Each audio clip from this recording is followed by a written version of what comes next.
Empezó esto más o menos en el 2022 con las inscripciones al programa, cumplimos con todas las pautas, fuimos sorteados el año pasado y se entregaron los diplomas de más o menos noviembre, diciembre.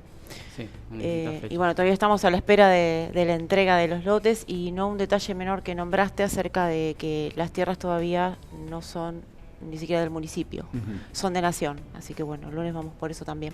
Claro, siguen perteneciendo los macizos al Instituto Alvear y a la colonia de Torres respectivamente. Así es, sí, esa es una de las demandas que tenemos y es una de las cosas que más nos preocupa porque al estar en la órbita nacional, al ser de dominio público nacional y de aprobarse ahora en la Cámara de Diputados la ley bases, corremos un gran riesgo, ¿no? Corremos un gran riesgo porque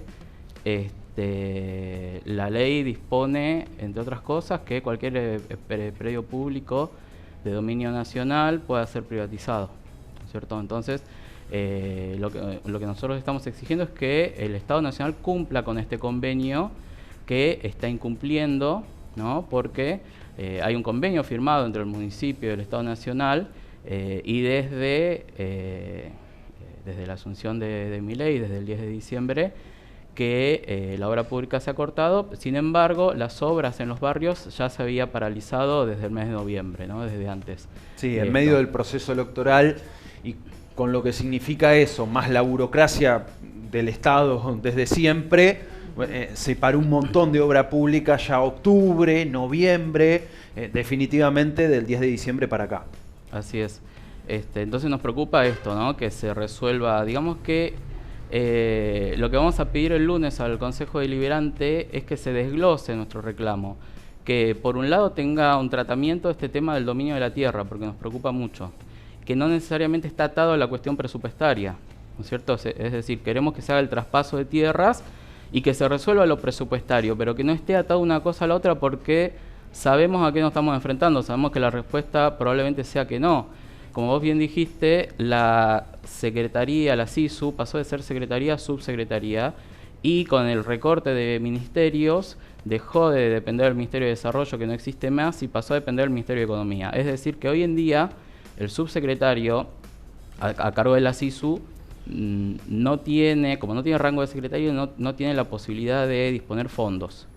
Es decir, que si bien a Sebastián Pareja le estamos reclamando que destrabe los fondos y que se haga el traspaso de tierra, en realidad la decisión económica la tiene el ministro de Economía, Caputo, ¿no? Entonces, con la búsqueda del equilibrio fiscal, del balance fiscal, etcétera, vemos muy difícil que esa puerta se abra. Por eso también le estamos pidiendo al Consejo Deliberante que no le estamos pidiendo que nos acompañe, ni que nos apoye, ni que apoyen en nuestro reclamo. Estamos pidiéndole que se hagan cargo de un proyecto que es de ellos, ¿no? Que se hagan cargo de un proyecto que ellos votaron. Este proyecto se votó. Sí, el Consejo Deliberante aprobó que se pueda avanzar en ambas líneas, en ambos sentidos, en Torres y en Lezica. Esto se trató más o menos en el mes de marzo. Nosotros, digamos, empezamos a movernos porque veíamos que no había respuesta, no teníamos ningún tipo de respuesta, entonces nos autoconvocamos. Hoy somos, como decías, 320 familias, 21 familias que estamos en esta situación. Y algunos compañeros, algunas compañeras más están por aquí también. Sí, y bueno, empezamos nosotros a generar y a golpear puertas para entender de qué se trataba el programa, porque no había información, lo recibió el director de tierras en su momento, pero era la información era como medio acotada. ¿Qué les decía Lucas Mirabelli como director de tierras del municipio? Exactamente lo mismo que acaba de decir Matías, el tema del recorte de Nación y demás, pero bueno, consideramos que también fue poca la iniciativa desde el municipio de solicitar que se cumpla con el plan, ¿no? Con el programa. Por lo que uno va observando, va conociendo y va pudiendo consultar, han sido estos primeros 6 meses muy difíciles. Primero por la decisión del Estado Nacional, del presidente, bueno, se para la obra pública, por lo menos por un año se para toda la obra pública, pero amén de esa decisión, que podría revertirse en casos de obras ya muy avanzadas, como estos loteos, muchos cargos han estado vacantes, 1 mes, 2 meses, al día de hoy hay lugares, hay organismos del Estado que no tienen conducción. Entonces, ha sido muy difícil en las diferentes áreas poder tener al menos una comunicación, que te digan que no, o que hay que esperar, Sí, o que no te puedan dar una respuesta concreta, pero algún interlocutor válido. ¿Ha costado mucho eso? En algunos casos nos enteramos de cierto, por ejemplo, en el mes de marzo se trató esto en el Consejo Deliberante, y bueno, yo quiero leer algo de lo que se trató, donde dice que en el año 2012 se sancionó la Ley de Acceso Justo al Hábitat, generando una actualización de la legislación en la legislación urbanística provincial, y la misma se funda en una visión política urbana progresiva. O sea, y uno de los 4 puntos de esta ley es el derecho a la ciudad y a la vivienda. O sea, el programa se basa en esta ley. O sea, es un convenio, tiene que cumplirlo, nos tiene que dar los lotes con los servicios completos. Así todos nosotros lo que estamos pidiendo, y esto se consensuó en el grupo también, es como la obra más cara que falta realizar, es la de la energía eléctrica. Estamos solicitando también que se abra el diálogo con la cooperativa para el acceso a algún plan de cuotas accesible. Pero bueno, eso también se tiene que consensuar, porque en definitiva no sabemos bien cómo vamos a acceder a los lotes, porque en primera instancia los lotes no son del municipio, están a nivel de nación. Entonces hay varios puntos para ver. Tuvimos que ocupar nuestro tiempo para ir a golpear puertas, fuimos al Ministerio de la SISU, fuimos al Ministerio de Economía para ver si nos podían recibir, todo eso generó expediente, pero bueno, el tema es que la información es que el recorte es de nación y que estamos acá todavía parados sin los lotes. Y es una parte, porque después falta la construcción. Y siempre digo esto, es como el speech, ¿no? Que los tiempos políticos son distintos a los nuestros. Hay una variedad de urgencias en el grupo impresionante, y nosotros, que somos 4 o 5 los administradores, y estamos, digamos, como llevando a cabo una tarea de apaciguar algunos ánimos, porque son 320 personas que tenemos que estar, ¿no?, como manejando y viendo. Sí, que seguramente alguno propone movilicemos a tal lugar, hagamos tal acción, hagamos lío, sin ir más lejos para... Sí, bueno. Cosas que por ahí no están dentro del marco legal, pero entendemos la necesidad y la urgencia. Porque vecinos son 6 meses que alquilan, que viven con algún familiar y necesitan irse. Habemos de todo en el grupo. Sí, y sobre todo esa situación que nosotros tenemos de que no somos propietarios, se agravó con esta situación. ¿Por qué? Porque no solo nos generó una expectativa a nosotros, sino que muchos de nosotros hicimos planes respecto a esto, ¿no? A nosotros se nos habló de un plazo del mes de febrero. Hay vecinos que compraron casas prefabricadas, hay vecinos que compraron materiales para construir, hay vecinos que están esperando la renegociación de su contrato de alquiler. Hay muchos vecinos con muchas urgencias, ¿no?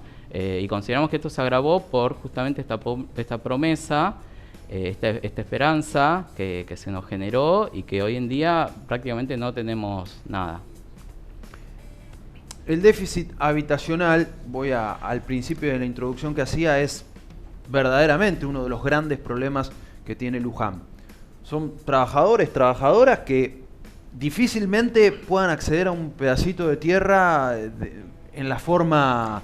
del mercado formal. Inmobiliario. Formal inmobiliario, ¿no? Un Luján que de mínima te pide $30.000 para acceder a algún terreno. De ahí... casi que todos de ahí para arriba. Sí, además nosotros cumplimos con el programa porque hubo requisitos para la inscripción. Pero bueno, todavía estamos en veremos, ¿no? O sea, sí, no. Asimismo también tenemos toda la intención de que el programa continúe, no solo nuestros 850 lotes, sino también se paralizó, se vio afectada el loteo del barrio Papa Francisco. Sí. Hay más de 8.000 inscriptos en el programa que están esperando ese sorteo. Queremos que eso también se continúe, e incluso que no se frene ahí, que continúe con otros predios que se encuentran deshabitados en distintos puntos de Luján. O sea, nos encantaría que esta obra pública, esta obra pública se masifique, ¿no? Sí, está claro que tierra hay que buscarla, hay que gestionarla y hay que instrumentar desde el Estado la posibilidad de acceso para que no quede todo librado al mercado inmobiliario, que le hace imposible a un montón de familias acceder al terreno, a un lote de 10x30, algo básico. Después de ahí arranca la otra etapa, que es la construcción de las viviendas. Algunos programas como el Procrear han sido muy buenos, muy positivos en ese aspecto, pero tiene que tener al Estado como un jugador fundamental, porque si no, el vecino queda a la buena de Dios prácticamente. Sí, como nos pasó. O sea, son 6 meses que venimos golpeando puertas, reunión con un funcionario, con otro funcionario, pero en definitiva no tenemos, digamos, los lotes todavía están a nombre de Nación. Sigo insistiendo en esto porque es un punto fundamental que vamos a hacer, que lo pedimos, lo solicitamos al presidente del Consejo Deliberante, que nos abrió las puertas de su despacho, nos escuchó. ¿Cuándo? La semana pasada, 11 de junio, sí, la semana pasada. Sí. Y bueno, a partir de habernos movido nosotros, fue que el lunes vamos a las 17 horas, se va a tratar en el Consejo Deliberante. ¿Qué les dijo César Siror en ese encuentro? ¿Que se acerquen a una sesión? Que la solicitemos, hicimos una solicitud a través de la Secretaría para la reunión, y que bueno, esto se va a tratar el lunes con todo el cuerpo, porque en realidad también nos recibió una comisión especial que tiene que ver con la parte de tierras. Obras públicas. De obras públicas. Sí, estamos reunidos en la Comisión de Obras Públicas. Allá había representantes del oficialismo, tanto del oficialismo como de la oposición, así que hicimos nuestro planteo y de ahí es que nos recibe César Siror, el presidente del Consejo Deliberante, para que sea tratado por todo el cuerpo y luego, bueno, se derivará alguna comisión, pero que se empiece a tratar, pero como insisto en esto, no mandar como se hizo en marzo una nota perdón, para apoyarnos, sino comprometerse, ¿no? Comprometerse a buscar soluciones y a encontrar una salida al problema. Imagino que a golpear puertas hasta que desde Nación den respuesta. Sí, el punto es que nosotros no somos los quienes tenemos que hacer eso. No, claro, el Consejo Deliberante, digo, la política local en conjunto, oficialismo que impulsó el proyecto, pero oposición que se supone debiera acompañar, porque es algo para beneficio de nuestra comunidad sin ningún lugar a duda o a discusión, bueno, que todos encolumnados reclamen en los ámbitos nacionales para que se reactive. Sí, sí, en primera instancia los funcionarios, porque el programa fue emanado desde los mismos funcionarios del mismo gobierno, entonces bueno, que se hagan cargo. Que se hagan cargo, no somos nosotros quienes tenemos que ir a golpear las puertas. Imagínate que ya estamos en una situación de estrés por el tema del techo. ¿Y por qué tenemos que ir a estar? O sea, no es justo, no es justo. Les consulto por el resto de los adjudicatarios, porque hablamos el programa se llama 850 lotes, en rigor son algunos menos, pero son más de 800 vecinos y vecinas de Luján. Sí, ustedes son 321 en este grupo. Sí, te cuento el detalle, porque son del Instituto Alvear, son 404 lotes, 396 para uso residencial y 8 para uso de espacio verde y equipamiento comunitario. Plazas. Y el de Torres son 446 lotes, de los cuales 444 son 2 residenciales y 2 para uso de espacio verde y equipamiento comunitario. Claro, son 850 terrenos, de los cuales parte va destinado a plaza y espacio público y la gran mayoría, por supuesto, como marcabas, para somos 804. Los beneficiarios. Un poquito más. El punto es que falta gente agregarse al grupo, fuimos convocando, algunos no les parece por ahí pertinente participar, se los respeta, pero bueno, estamos, digamos, en representación de todas las familias. Sí, también queríamos invitarlos a que se sigan sumando, ¿no? También agradecemos el espacio para convocarlos, tenemos nuestras redes, tenemos un Instagram que es Lotes Lujanenses, tenemos un Facebook que se llama Beneficiarios Lotes Lujanenses, se pueden comunicar con nosotros por esas redes y sumarse a la organización y a las acciones. Nosotros desde que nos organizamos realizamos una acción de visualización en los predios de Torres, fuimos a recorrerlo, fuimos a mirar el estado del predio, de las obras, y a empezar este reclamo.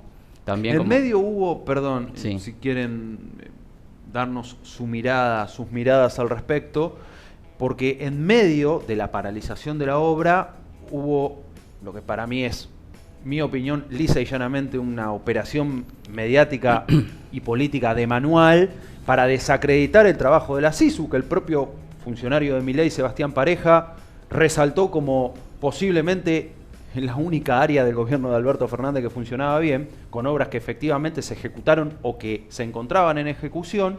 Hubo una campaña muy fuerte de desprestigio que apuntó a cargar las tintas sobre algunos dirigentes, puntualmente, o exfuncionarios, pero que dio lugar a que finalmente el Estado Nacional, tal como tenía pensado, desfinancie esa política. Se la atacó fuertemente como para que después haya argumentos para ya no financiar este tipo de obras que desde la SISU se venían llevando adelante. Y eso también llegó al Consejo Deliberante porque hubo debates allí de cuánto dinero llegó, cuánto se ejecutó, desde este tipo de manejos en la más alta esfera se habló de, bueno, se robaron la plata, por eso no se terminaron las obras de infraestructura. ¿Qué opinión le merece todo eso? En primer lugar, te digo que no demasiada opinión. ¿Sabes por qué? Porque en primer lugar es una cuestión judicializable, ¿no es cierto? O sea, está en el ámbito de la justicia, ellos van a determinar si hubo o no hubo corrupción. Nosotros queremos la continuidad de las obras, la entrega de los lotes, y no nos vamos a meter en ese asunto.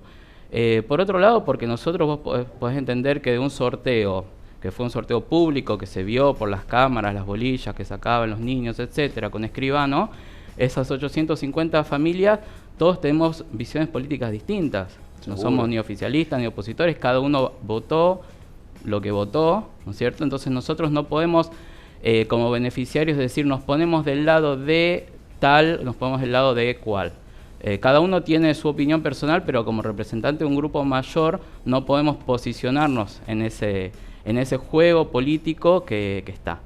Yo entiendo que fue una intención de desprestigiar la política pública, algo muy similar que se puede ver con la comida de los comedores, por ejemplo, decir que no existen, decir que se roban la comida, etcétera, y así de financiarla. Bueno, es algo similar lo que se intentó hacer acá. Si se descubrió o no ese robo de los fondos es algo que lo determinará la justicia. Como te digo, nosotros recorrimos los lugares, vimos las obras, ya lo habíamos hecho personalmente cada uno de nosotros desde el momento que fuimos sorteados y se generó esta ilusión, como te digo, hemos ido a Lesica, hemos ido a Torre, hemos visto los biodigestores cuando estaban sin colocar, cuando se colocaron, las mangueras de agua se ven, la apertura de calles se ve, digamos que lo que se hizo es visible. En ese programa de televisión donde salió la denuncia de corrupción, enfocaron un pastizal alto y es cierto, las obras están paralizadas, están abandonadas, los matorrales están volviendo a recuperar el lugar. Consideramos que en Lesica se tuvo que bajar un bosque muy añejo que existía, entonces digamos que la naturaleza recupera su lugar y no podemos permitir que siga pasando el tiempo, porque en Torres, por ejemplo, cuando fuimos a visitarlo había un árbol caído sobre una calle, entonces digamos lo poco que se consiguió se va a empezar a perder. Sí, y que con la demora, con la dilatación de esto, bueno, finalmente termine saliendo más caro, porque se van a tener que hacer trabajos que ya estaban hechos cuando se retome el día de mañana. Sí, eso también se planteó, pero bueno, el tema es que el dinero no está. Como decía Matías, nosotros somos un grupo de autoconvocados sin bandera política, después cada uno tiene su opinión acerca del tema. Lo que no queremos es quedar en el medio de la contienda entre nación y provincia. Ellos como funcionarios que gestaron este programa tienen que arbitrar los medios para que nosotros tengamos los lotes con los servicios. Sí, queremos hacer hincapié en esto. Las condiciones cambiaron, las condiciones no son las mismas de que cuando se votó este programa. Entonces el Consejo Deliberante tiene que tomar la posta y decir, bueno, este programa que nosotros votamos, las condiciones estas ya no existen. Entonces tendrían que buscar la solución, buscar un refinanciamiento, buscar otras vías de encontrar una solución a esto. Que pueda ser un organismo diferente, por ejemplo, el que los recursos. Por ejemplo, el Estado provincial no tiene absolutamente nada que ver en esto, siempre fue entre el municipio y nación, y por ejemplo el Estado provincial podría involucrarse. De hecho, el gobernador hace no mucho estuvo redirigiendo fondos para cubrir los baches que quedó en distintos municipios respecto al recorte de la obra pública, y a Luján le ha tocado parte de eso. Obviamente habrán otras obras públicas que quedaron truncas, Pero bueno, creemos que lo nuestro es importante, no solo porque nos toque a nosotros. O sea, estamos hablando, vos bien dijiste que es algo histórico, somos 850 familias. Nunca hubo un plan tan grande en Luján. No. De hecho, las únicas experiencias de acceso a tierra o de viviendas sociales han sido encaradas por organizaciones de nuestra comunidad. Ya por el 2012, aquellas primeras 16 casitas en un predio completamente abandonado en el barrio Villa del Parque, a través del MTC en su momento, y vecinos que prácticamente dijeron, bueno, esta tierra está ociosa, averiguamos, es fiscal, queremos poder hacer algo acá. Desde ahí hubo alguna otra experiencia, pero ha sido a cuentagotas. Bueno, no un detalle menor que en el Consejo se trató, y ellos saben los números, los tienen muy claros. 11.400 luganeses se inscribieron, quedaron 850. O sea, hay una necesidad habitacional importante en el partido. Entonces, como decía Matías, nosotros planteamos esto también, a ver si el gobierno provincial podía tomar la posta, y bueno, acá estamos. Sí, y por otro lado, bueno, tal vez el tema es que uno lo piensa en términos administrativos y demás. Lamentablemente, si no activa Nación y redirecciona fondos para que esto se termine, iniciar algún tipo de trámite, por ejemplo, desde la provincia, para ver si con recursos propios o con, como sucede con la obra del río Luján, financiada por la CAF, todo eso es un proceso... Sí, burocrático, que como te decía, los tiempos políticos no son los nuestros. Y lamentablemente dentro del grupo hay mucha necesidad, mucha urgencia y una variedad impresionante. Nosotros queríamos también referenciarnos a otros municipios donde se fue resolviendo esto de alguna manera. En el municipio vecino acá de Rodríguez, por ejemplo, en un barrio mucho más chico, es cierto, pero se llegó a un acuerdo con Edenor para colocar la instalación eléctrica y para que los vecinos los puedan pagar en cuotas razonables. Estamos pensando en eso, básicamente porque si bien faltan muchas obras, falta la consolidación del asfalto, de las veredas, etcétera, consideramos que lo básico está, que es agua potable, que son cloacas o biodigestores según el predio. O sea, apertura de calles, el servicio de agua, sí, y la cuestión vinculada con cloacas o los biodigestores ya están resueltos. Ya está, y consideramos que con la energía eléctrica nos podemos arreglar, nunca dejando de exigir que se cumpla con lo prometido de toda la obra pública, pero consideramos que es habitable. Digamos, mucha gente vive sin veredas, podemos vivir sin veredas un par de años. No, y sobre la marcha, después una vez que, exacto, sí, sí, que te el vas tema instalando. es hacer posesión del lote como corresponde y después, bueno, ver el tema de la construcción. Y están dispuestos a poder gestionar algún tipo de plan y hacerse cargo ustedes mismos, los 321 al menos que están Y eso involucrados. está en consenso. En realidad primero hay que abrir el diálogo con la cooperativa. Claro, porque vos pensás que el municipio en un principio en este plan no puso un peso, todos los fondos eran nacionales. Sí. Sin embargo, nosotros cuando nos inscribimos se nos habló de poner una cuota mensual. Esa cuota no sería para cubrir ningún gasto del municipio porque no lo habría tenido, sería para generar un fondo para obras. No es que son terrenos que se les regalan a ustedes. Claro, entonces nosotros lo que estamos replanteando es esto. Bueno, ese dinero que se pensaba cobrar para destinarlo a alguna cuestión que se use para la instalación de la energía eléctrica. Bueno, van a plantear esta cuestión entre varias otras que nos han contado este lunes 17 horas. a las 5 de la tarde. Van a tomar la palabra seguramente en el inicio de la sesión. Sí, se nos pidió que seamos un par los que tomemos la palabra, pero están todos invitados a presenciar y sobre todo para visualizar la necesidad, ¿no? Así que no solo los 300 y pico que estamos organizados, sino la totalidad de los beneficiarios los estamos convocando y los estamos invitando a que participen y se sumen.